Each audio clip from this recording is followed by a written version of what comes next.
Welcome to the Non-Parallel Coder. Today we are talking about the rounding errors and minimizing them with the Kahan algorithm. This is the AVX512 version of the presentation. Let's consider a very simple problem. 5 4-element arrays are given. The task is to add the arrays element by element. That is, to create a new 4-element array, the 0th element of which is equal to the sum of the 0th elements of all arrays. The first element is equal to the sum of the first elements of all 5 arrays, and so on. It is easy to check that in each column of the initial data, the numbers are the same, differing only in order. The numbers are nice and round, that is, powers of 2. The multi-digit number is 2 to the power of 25. It is also easy to perform the necessary additions mentally. Look at the second column. Lone number minus the same lone number gives 0.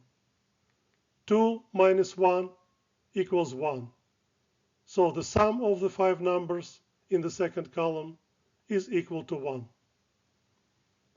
Adding the same number in the different order gives 1 in the 0th column, the first column, and in the third column too. Since the operation required to compute each column are the same, this problem is very convenient to solve with the help of single instruction, multiple data, SIMD extensions that are available in all modern processors. SIMD instructions are also known as vector instructions. The program is very compact and consists of 5 masked data load instructions, 4 additions, and 1 vector store to memory. Also, this program demonstrates another very important method of speeding up calculations: instruction level parallelism, due to the out-of-order instruction execution.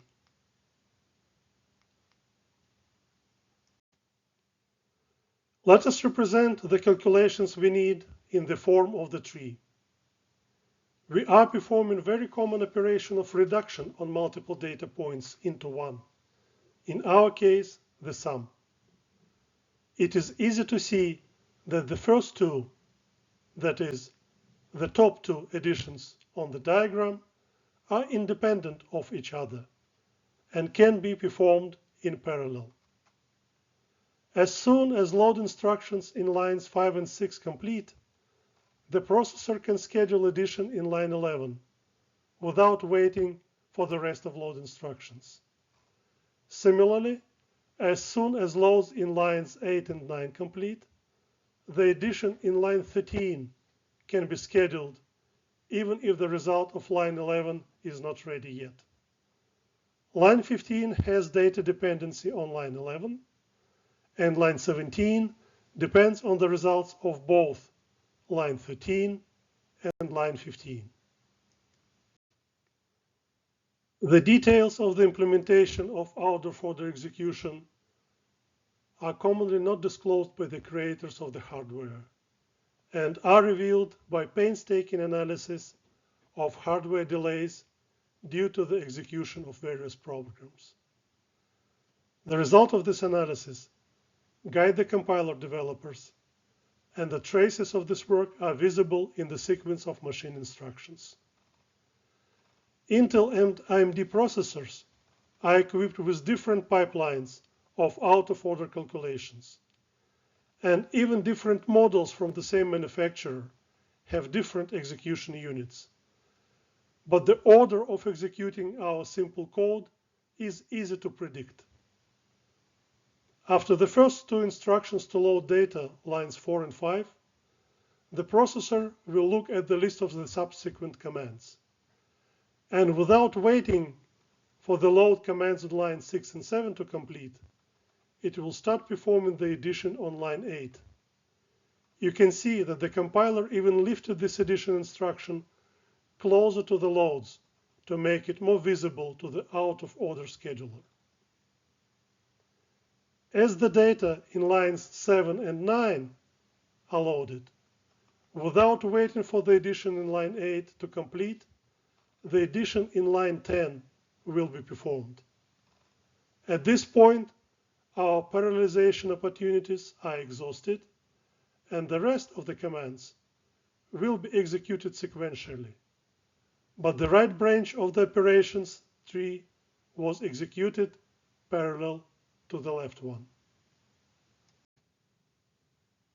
Let's try this code and write a small test program using Google Test Framework. Let's run the test and get an unexpected result. In all 4 columns, different sums are obtained. The root of the problem lies in the specificity of the binary representation of floating point numbers.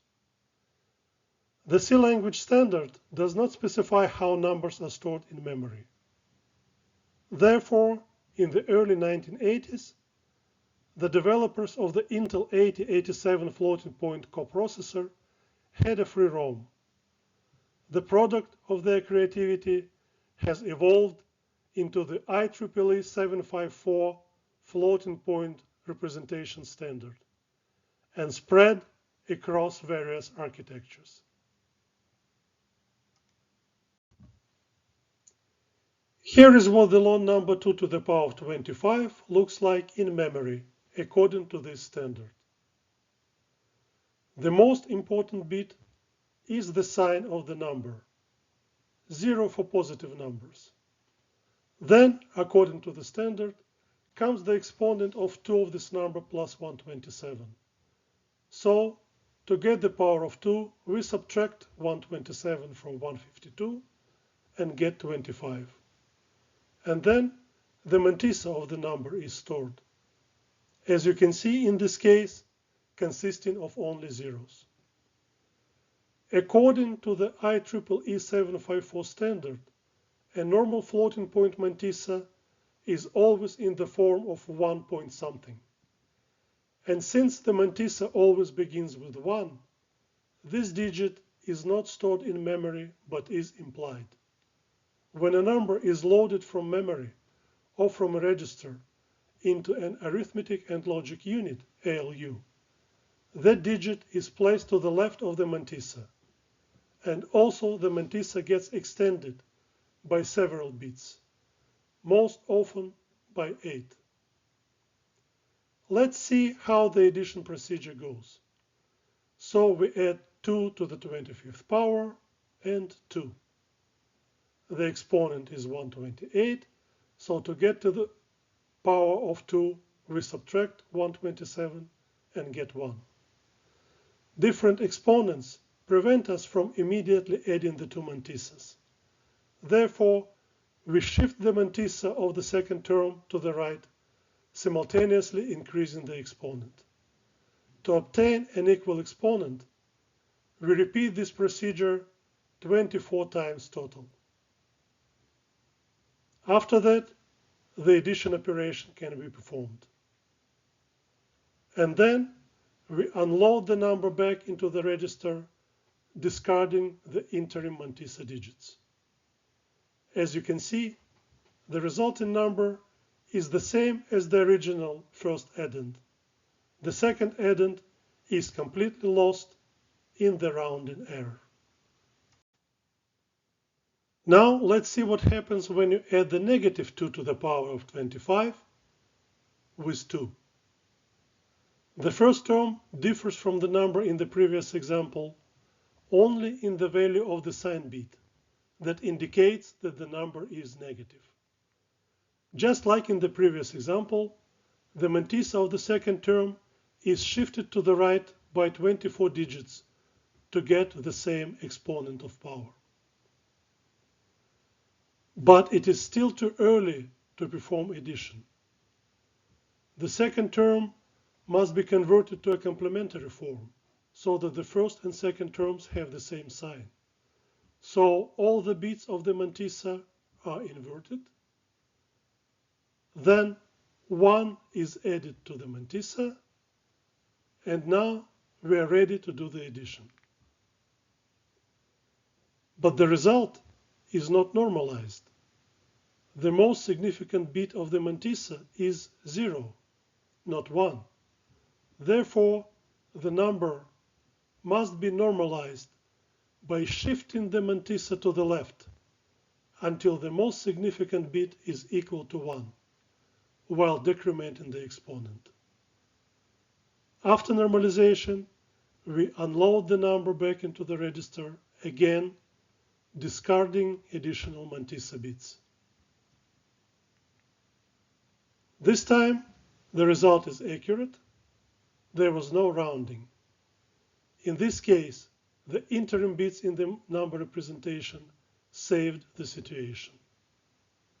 Thus, the choice of pairs of arguments for arithmetic operations leads to different rounding errors, which entails different result of calculating the sum of the same numbers. So how to deal with rounding errors? Kahan algorithm to the rescue. Let's see what it looks like. In line 11, the first pair of numbers is added. And in line 12, a possible rounding error is calculated. I would like to draw your attention to the fact that from the point of view of ordinary mathematics, the result of executing line 12 is identical to 0. Sometimes a zealous compiler can guess this and optimize out your code by simply removing the calculation in line 12. So you should stay alert and validate the generated machine code.